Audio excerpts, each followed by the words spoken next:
平日上晝係文員，星期六日係補習老師、顧客款待員。返3份兼職嘅 Carrie 其實係一個大學生。佢話佢讀嘅自資學位課程學費比政府資助嘅貴1倍。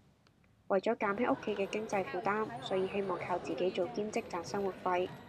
但係返3份兼職嘅生活，唔單止令到佢冇晒私人時間，甚至乎仲影響埋學業成績。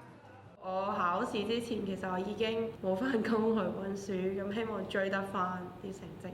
但係可能到嗰一刻再追返嘅時候，已經發現自己學業可能已經去唔返之前有溫過嗰啲科咁樣。唔返兼職就冇錢，但係做兼職又專注唔到學業。公開大學副校長黃石南教授就建議 Carrie 同政府申請學生貸款，避免學業兼職兩邊都吃力不討好。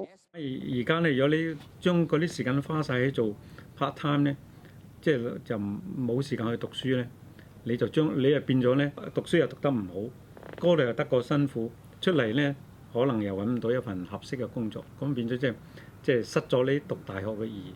Carrie 就話擔心未畢業就周身債，所以暫時就冇考慮申請學生貸款。大專教育普及，自資學位課程只會越開越多，亦會出現更加多類似 Carrie 嘅個案。黃教授認為政府應該制定一套長遠嘅青少年政策，幫助呢班未來嘅主人翁發展。珠海新聞記者陳敏珠報導。